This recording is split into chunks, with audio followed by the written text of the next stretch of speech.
Hello and welcome. So this is one of my 60 conversations for my 60th birthday, 60 inspirational conversations. And today I have the lovely Stef Cybichowski with me.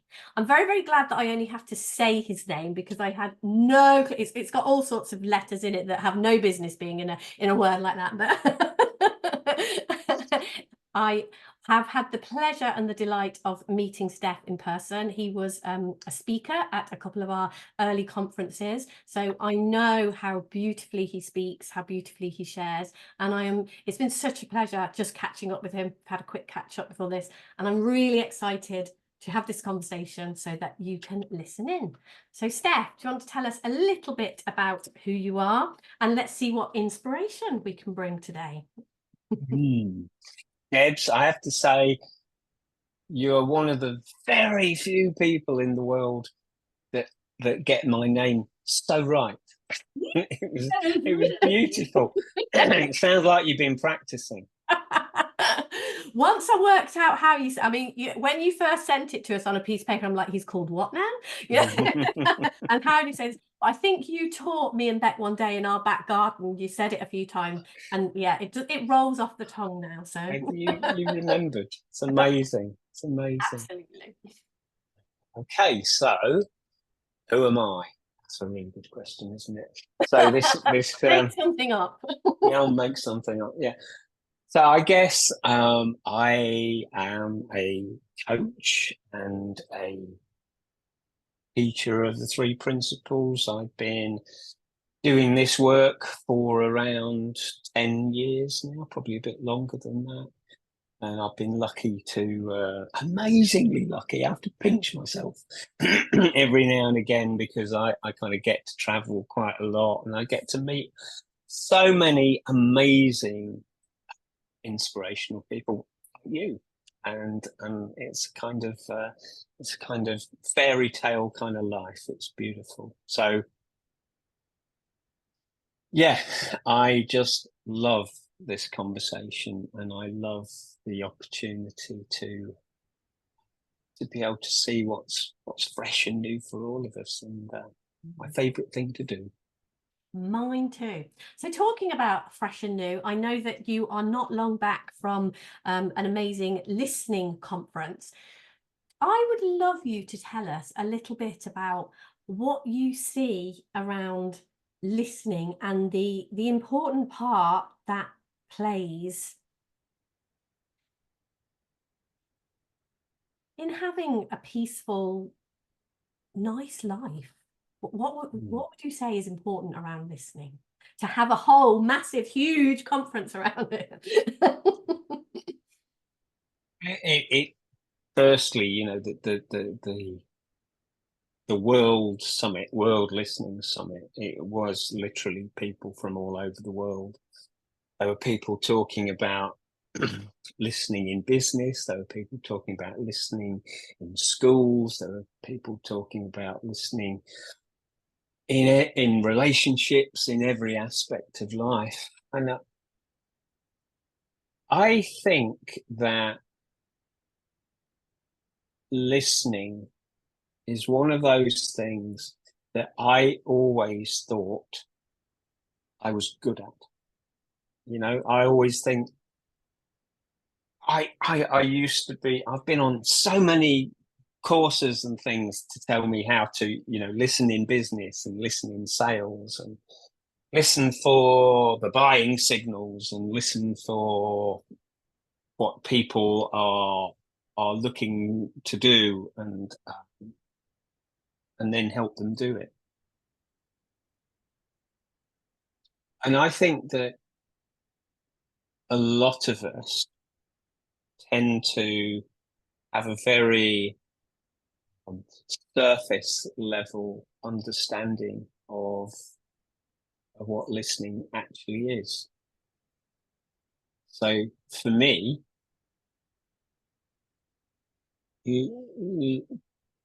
deep listening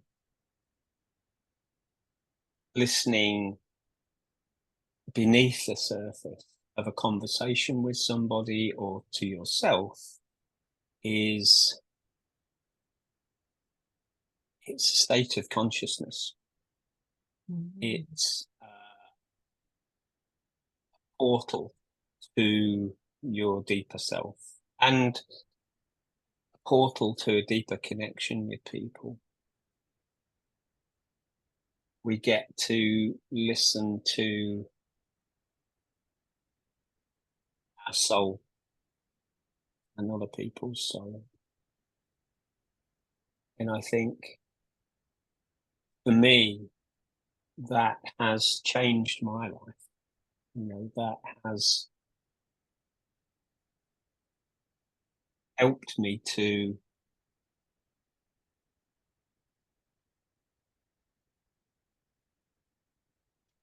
it's helped me to quieten down. It's helped me to appreciate stillness. It's helped me to see what other people are saying beyond their words.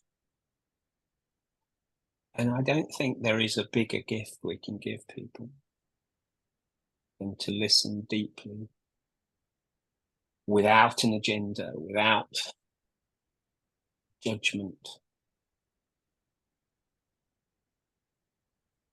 When we can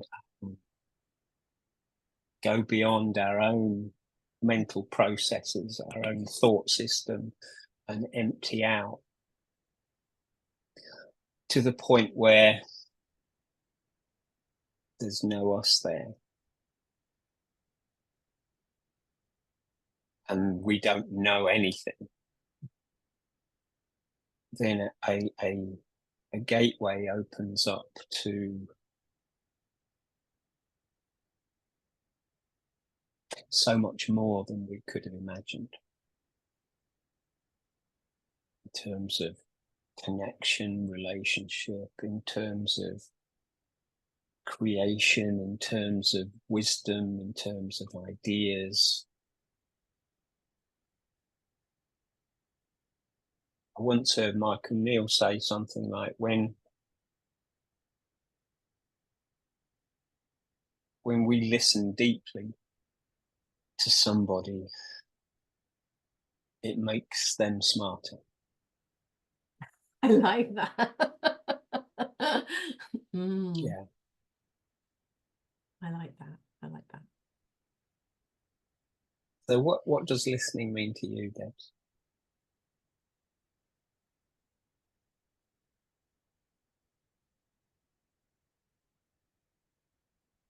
I know what I am really, really interested in is that smartness that you just talked about then. It's like when we listen deeply to people, they become smarter. When we listen to ourselves beyond, like I can have a lot of noise in my head sometimes when anything's going on, and it kind of, it's rooted in, well, what will these people think? And I have to do the right thing, or, you know, what does society, whatever, you know, what's this whole idea of getting something right or wrong. And it is that beyond that, there is something that when we get past all that nonsense and noise, there is something about us that is just more. And you can't even, that there is just a moreness there. And Yeah. I am really, really interested in how we as human beings access more of that more. And in what you were saying there, listening, like you said, it's a portal to that. That's when you were saying, you know, I potentially wouldn't have put it in those words before this conversation, and but it's like, yeah, and there are portals, there are ways that we access that moreness within ourselves. And sometimes it's accidental, isn't it? You know, things happen and it's like we are called upon to be whatever, whether it is physically stronger, mentally stronger, to show up in ways that we've never shown up before, to be more than we've ever been in a million big ways and little ways. That's what, like relationships, to be more loving, to be more caring, to see something we haven't seen. And to me, we evolve as human beings. We become more and we become better when we step into that. And it's that when we lean into, there is something in us that we can lean into to do that. And I think when I look back at my life, I was fearful about getting it right, and fearful that I wasn't enough. And what I see, what you're talking about this, it's like, yeah, if I was just me, just this human thing, I'm not enough. I was right to be scared, but realizing that this more that all of us have within us, that is beyond, was it Sydney Banks or somebody, the babbling brook of our thought system, beyond that, when we lean there, we all have more than enough, a flowing well of, I don't know, whatever. And to me, it's like listening is one of the ways, whether it is listening to ourselves. And I think when we give the gift of listening, it's what I notice about all of this work is it's a two-way street. You can't truly give without receiving. You can't truly give the gift of listening to someone else without hearing yourself. So just that, really. Just that. Just that. Just that, really. That's, you know.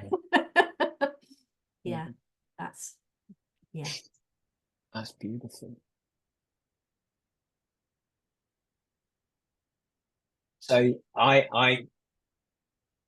was, you know, before I came to this understanding, I was fearful.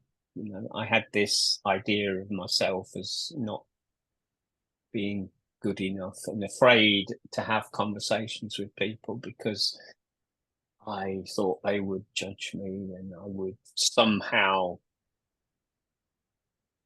not be, you know, up to the job, you know, and I really wanted to be liked.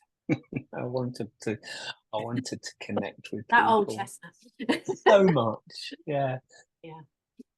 So I remember, you know, even in business, you know, I would go and see, in my design business, I'd go and see clients, and I would, ahead of time, I would have this script in my head about how I wanted it to go. I would do research about what their interests, my clients' interests were, and I would have questions, and I would have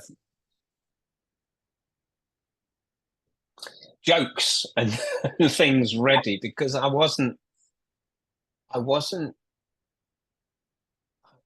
just had no confidence that I could show up and be what I needed to be. And so when I came across the three principles, it was such a revelation to me that this is what I had an insight one day. Yay. And the insight was, you're always looking for connection, and you think you can only have connection in this part of your life and this part of your life. But the insight was, no. The connection is already there between me and you, between me and anybody else in the world. The connection is already there. You don't have to do anything to create it. It's just, there's so much getting in the way of it in terms of my ideas of myself and my ideas of who they were. And it reminds me of that old Rumi quote, which I love, about, you know, beyond all ideas of right and wrong, there's a field. Yes. Meet me there. And to me, that's like, oh God, yeah, that's like, without the stories that I make up about myself and other people, I'm free just to show up in the moment, without a plan, without needing to look a certain way or be a certain way, without needing to impress anybody, when I can free myself of my own kind of thought system, my own ego, connection just is that. Those conversations, questions would arise to me from that place that were just because I was curious about the other person, and then I would listen in a totally different way to the answers because I had nothing on it. And to me, it felt like there is always something that this moment wants to say, that this moment needs, that we don't know, we can't know until we get there. That's kind of presence to me, is being open to what the moment needs. And what I've found, much to my amazement over the last 10 years, is that when I hang out in that place, in that field,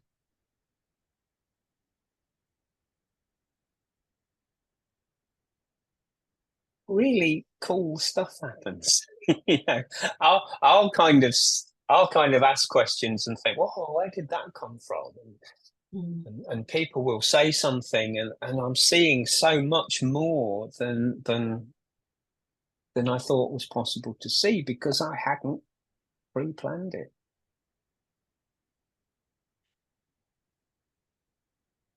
It's like that namaste. So I honor that place in you where the whole universe resides. And when you are in that place in you, and I am in that place in me, there is only one of us. That's how it feels. There's only one of us.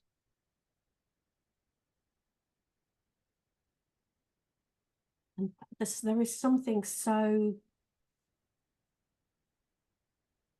beautiful about that, because when we come from that place, to be here and to be having a human experience, we have to experience duality. And yet, ultimately, true creation of the most beautiful things. I mean, as we're recording this, my daughter gave birth to a little boy yesterday, and the union of two creates that beautiful life. When we truly come together, and it's like we all actually want the same thing, however crazily in this world, when you look out in the world, or if you listen to the news, or if you see what's going on, it can really feel as if we are all headed like headless chickens in many, many different directions, doing all sorts of things. And yet ultimately, that connection that you are talking about, we all I think there was a Sting song, wasn't there, many, many years ago, and there was a line in it saying something about, I think there was some war going on somewhere, and he said, "I hope the Russians love their children too." And it's like, we do. This is the point, isn't it? No, we're not here. We're not different. And whatever you switch into that, it's the same. Yeah, I hope you want love and connection too. And I don't know of anyone who doesn't ultimately want that. And when we come together in that space, that's what we create. And like you say, the way that it creates, some really, really cool stuff happens. And it happens, like my gorgeous daughter now having a beautiful family with a lovely partner. And we build houses, we create conferences, we create listening, worldwide listening things, we create computers and pens and we truly are, and it's fun. in a really ordinary, normal, everyday. You know, we're talking about it here and it feels, and I know I am really feeling deeply touched by our conversation, but it's like we write books, we sit with each other, we go to the beach with each other and we laugh and we splash in the sea. We do amazing, amazing, amazing things, really ordinary, normal, really out there. We fly to the moon, you know, it's like, and everything in between. But coming from that space within us, it seems to me we can either do it a really hard way, we can struggle and suffer and be anxious and be, you know, how you describe yourself, this is all on me, I need everything in the right place, I need it all to work, I need it. Or we can lean into and trust this great part of ourselves, and it's like magic. Yeah, that's exactly right. That part of us, that deeper part of us, that all our opinions, our moods, our feelings, our emotions, our ideas about who people are, who we are, change from moment to moment. That is so crazy when you start to see that. I know. And we get so invested in this slideshow of continuum of states of mind and moods and stuff and opinions and rules and stuff. We get so taken in by it. But exactly as you describe it, that part of us that's underneath that slideshow, that deeper part of us, which is where love is, and all the aspects of love, kindness and compassion and gentleness and inspiration and creativity, all that cool stuff comes from the deeper part of us. And even though we we can experience it sometimes and not others, that part of us, that deeper part of us that is love, basically, doesn't come and go. That does not come and go. Everything else does. Everything else in form does. But when we're in that deeper place, when we are coming from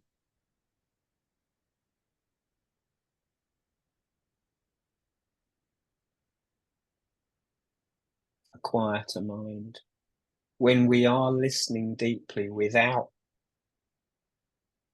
Stef getting in the way, there is nothing but love and kindness and wisdom and gentleness. That, to know that that is always there and that is who we really are, that is the essence of us.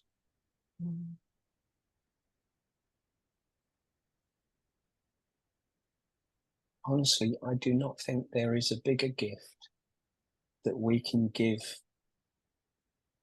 to another or the world than to be listening from that place, speaking from that place,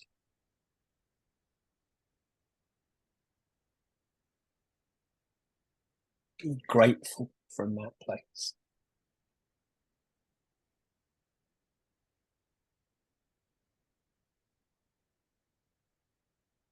A gift. What's occurring?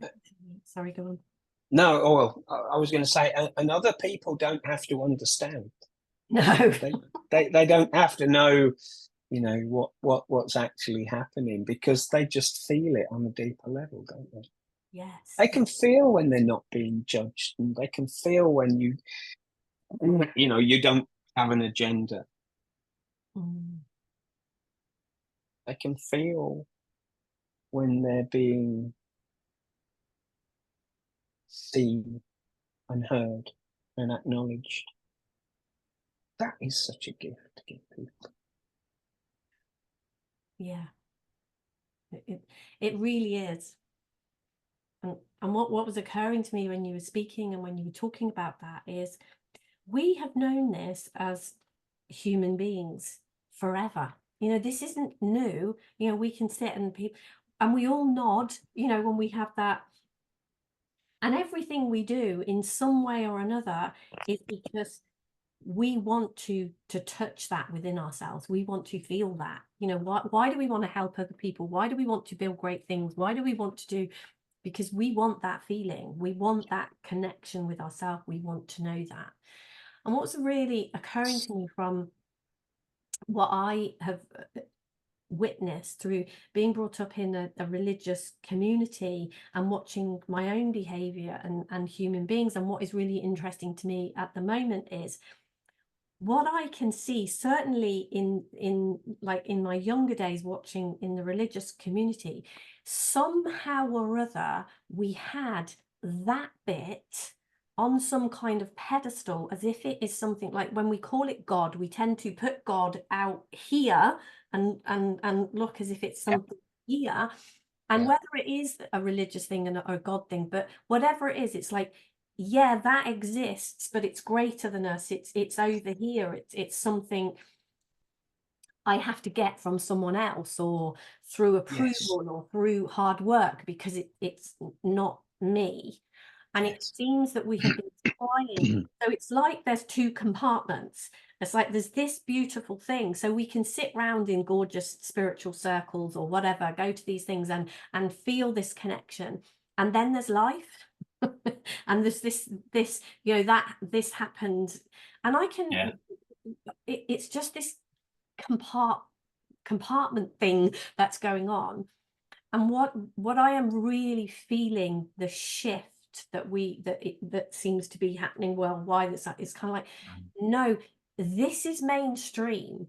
This isn't a God. That if this is God, it's God is in here, and whatever else, if it's the universe, if it's whatever word you want to put on it, it's in here, and it is an integral part of what happens when someone cuts you up in traffic, or your child plays out at school, or gets expelled from school, or does something, whatever, when a car accident happens and somebody you really care about is hurt in some way, when you name it, when life happens. But I can kind of, the thing that I see is, it seems like, yeah, there's this thing here, and then there's life here, and we have managed as human beings, when we were talking, when we're talking about thought and what we think and getting it right and all this, and we've managed to really separate those two things. And it feels like, we need to bring those things. That's where you go, you don't have a crisis in life and think, okay, I'm going to put God in a box over here till I've got time for that and go deal with this crisis. Or we just pray to God when everything's going wrong. And feel inadequate in some way, and it's like, there's some kind of integration here. With this beautiful feeling is where it's at.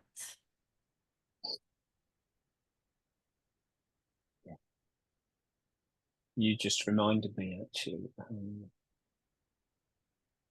I was brought up a Roman Catholic, and I went to a nunnery as my primary school. It was pretty heavy duty. I had to go to confession as a 4-year-old. Oh my word! What does a 4-year-old have to confess? Well, exactly. I can remember thinking, what can I say? What have I done so terrible this What week? can I say? Yeah. So,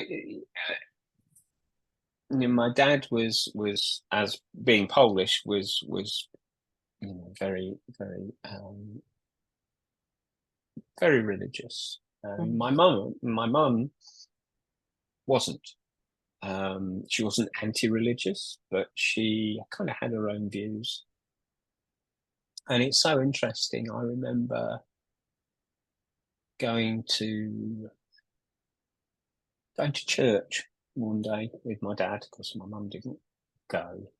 And I remember having this amazing feeling in me while I was at church. I mean, I was still doing all the standing up and sitting down and stuff, but there was this feeling I felt overwhelmed by it. Went back home. I don't know. I was probably about 6 or 7 at the time, and I remember having a conversation with my mum, and I was saying, I'm not sure I believe in all this God stuff, Mum, but this feeling, this feeling, and she, in her wisdom, I mean, my mum died, when I was quite young, but I remember this as being. She just said, that feeling, that's God. And just as you were describing, I had been taught that God was out there. You had to go through intermediaries, and I used to walk to school kind of like I was being watched, just making sure that I didn't do anything wrong. Yeah. But to have that feeling, I don't need anybody else in order to have that conversation with the divine. I don't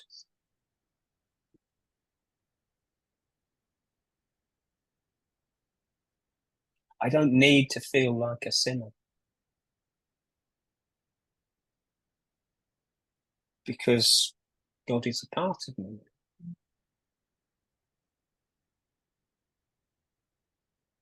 And that was one of the biggest gifts that I had growing up, because it gave me an internal knowing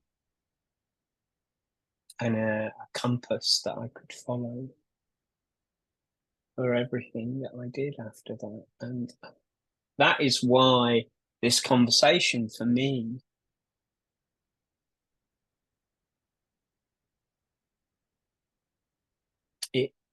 it's a spiritual truth, and it's what helps me navigate my life, because there is a part of us that is God. And when we listen from that place, when we speak from that place, it's almost asking myself the question, what would God do? Not what would Stef do with all his yeah stuff that goes on, what would God do? And that's a whole new ball game. It's such a beautiful come from, isn't it? And I think that's a game changer, when we actually stop and ask ourselves, where do I want to come from within me? Where is it that I actually want to come from? And I know we had a thing for a while, how we're always doing something and we're always crazy, and we were doing this zip wire. And at the time, it was a good few years ago, and at the time we were really interested in the question, what would love do here? If there was anything going on, or there was anything, and the question became relevant, because I was like, I was terrified of heights, and I didn't know if I could do this thing, and it was just like, well, all I'm going to do is take the next step and just ask myself the question, what would love do here? So we actually had t-shirts made about this thing and had the question written on, what would love do here? And that's what came to me when you were saying that, because I mean, the word God might not work for some people, but to me, it's the same question. What would God do here? What would love do here? It's the same, just words, same, whatever this, who knows, who amongst us can actually say what this is? We don't know what it is, but those kinds of words are the closest we can get in conversation. Love, trust, creativity, essence, those sorts of things. But it is, and absolutely, what would love do here is a beautiful place to come from. It really had a huge impact on all of us that we're doing this. The whole, and we can be so relationships blossom and become beautiful when we are doing that, when we are clear who it is we want to be and where we want to come from. So if we're about to do something or have just done something or whatever, okay, so what would love do? We can clean stuff up, or we can come from that beautiful place, which to me again points to the absolute practicality of this. You know, we're not, for me, when I came across the principles, I didn't need another thing to remember and think about, and another thing to remember what to do when my kids were screaming or whatever, you know. It's kind of like, no, I can't, I haven't got the capacity to hold anything else. But this, you know, just that, when we just decide, that's where I'm coming from. I don't have to check in on myself with that. That's just what I'm going to do. And to me, this power of love of God within us, when we kind of say, that's where I want to come from, in my experience, I have been reminded of that in the times when I need to be reminded of it without me doing anything. Absolutely. You're right that people do have different interpretations of the word God. And for me, it's another word for love. Yeah, me too. And what was occurring to me as you were speaking was that everyone knows that feeling of love, of unconditional love, of, you know, that feeling that you get when you look at a newborn baby, you know, or a puppy, or just compassion that you might have for somebody who's struggling or whatever. There's a feeling that wells up in us, which goes beyond words. You know, we can try and describe what we're talking about in terms of listening and deeper parts of us and God and all that sort of stuff. But that I think that's why Sid Banks, who uncovered the three principles, found a way of talking, but he would say, look for a feeling. Yeah. Because that the feeling isn't, you know, happiness or sadness or whatever. It's not thought created feeling. It's the feeling of life running through us. Mm-hmm.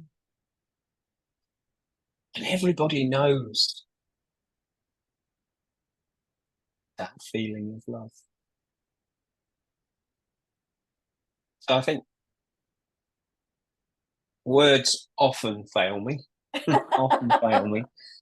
but when we talk about this space, we talk about love, we talk about kindness, we talk about compassion, because people understand that on a different level to the intellect. Yeah.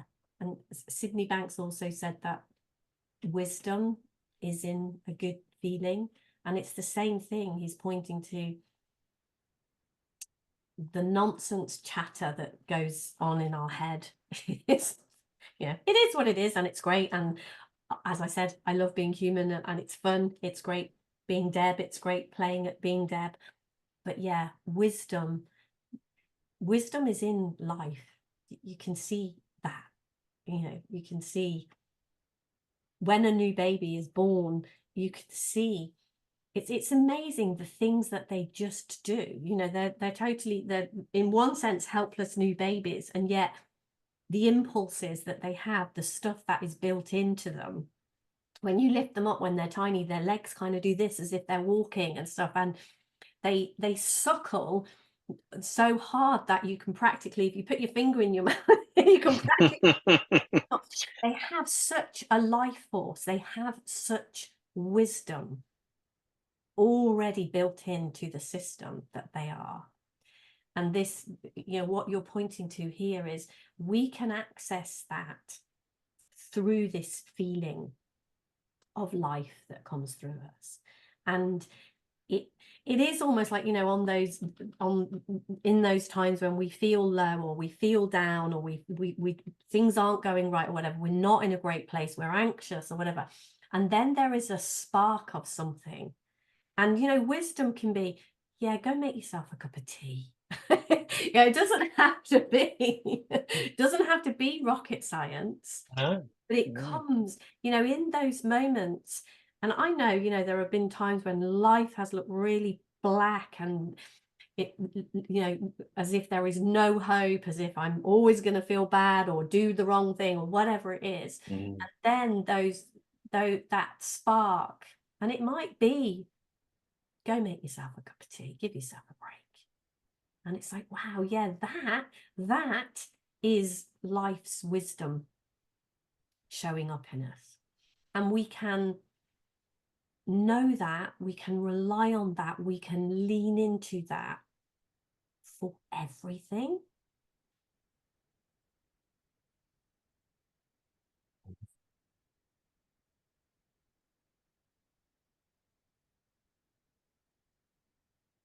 One of the many things that the scientists have never actually been able to explain is this spark of life.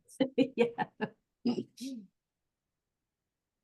And in my more quieter moments, not always, I get a sense that life is living me, living us, breathing us. That spark that's keeping our heart beating. And that, what I'm getting to see more and more of is that life is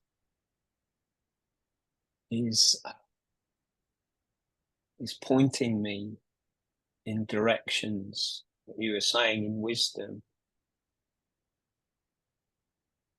And oftentimes that the way it communicates to me is what feels alive for me. What would light me up? What's that sense of aliveness is so powerful, and I think we've learned to, like you were saying, I think we've learned to ignore it for years. There are things that we'd like to do that maybe won't earn us as much money as doing this, so aren't somehow the right thing. Yeah, it's crazy, isn't it? I love the story that you were telling me earlier about your new home to be, and how you felt it. It just felt, it was a knowing. And I can hear when you speak about it now, I can feel that aliveness in you. It's like palpable, It's so gorgeous to hear that. That's life living, that's life creating through you. Yeah. And that has the most amazing feeling. It really, really does. And equally, I can see that if I allowed my mind sometimes, you know, the chatter that goes on in my mind, I wouldn't have even started on this project and would give up. Yeah. It's kind of like, you know, where we have got to now, you know, we're still, we haven't even done the groundworks, and it's like the electric is coming in at a huge amount of money, and you know, where are we gonna get materials to build this house? There, the cost of living, these kinds of things are just, everybody buy them this month because next month they'll be twice as much. It's like, I don't even know what we need this month. So if I were to listen to that, this project seems like one of, I'm a 60-year-old woman who knows zero about building, and I've just bought a plot of land, and I am physically gonna be a huge part of building this house. And it's just like, that doesn't make sense. And yet, like you say, it lights me up. And so it's like, okay, God, I have no idea what you're thinking. You've got to be a man, actually. No. To be this crazy. But it is, yeah, you know, allowing myself to follow the pull of this and just keep taking the next step. And one of the things that I can really see when I got into so much trouble in my life, when I was in, you know, what is termed an abusive relationship, and all of that sort of thing, all of that stemmed from really overriding these kinds of things. I think there's a fault on the thing. Those things just pop up for no reason. But hey, a thumbs up, yeah. Headed in the right direction, Deb, if you were asking. Yeah, it's life. It's life. Yeah, absolutely. But it is like overriding, like looking at it from, if you like, with a sensible head on, and seeing who you are, where you are in life, what's going on for you. What's the most stupid thing you could do? Yeah, buy a plot of land and try and build. No, but keep going. All right. And it's just like, we have nudges, we have gut feelings, we have inner knowings, we feel things, and we have been too quick to override and learn to not follow and not listen to those things, because it doesn't make business sense and it doesn't make any sense. And yet, you know, what we have already accomplished with our piece of land blows my mind. We had no business getting as far as we have got, and there is no part of me that thinks we're stopping anytime soon. And that is the same when you think of a baby. You know, when I look at my life, I have got 3 grown-up children and 3 grandchildren. If I had waited to be in a position where I could afford to have a baby, I wouldn't have had my first baby yet. And yet, look what life has produced. Look what life, love, creativity, the essence of this life, look what it has done. Even though I was getting in the way at every step, even though I was putting every spanner in the work that I had, this is what has happened. And I guess the idea for me with this house is, what happens if I don't put spanners in the works? What happens if I just listen, get out of the way, and just allow? What's possible then? And that's what I am hugely interested in everything. It's like, yeah, what can happen? And to me, that brings us really, really round beautifully to the listening where we started. It starts, doesn't it, with listening to our own hearts, listening. And I just want to say that your project and the way that you are creating your project is in my eyes no different to how you've created your life over the last however many years, 6, 7 years. You know, you've created your business, you've created Dare to Be You, created a community, and you've helped so many people.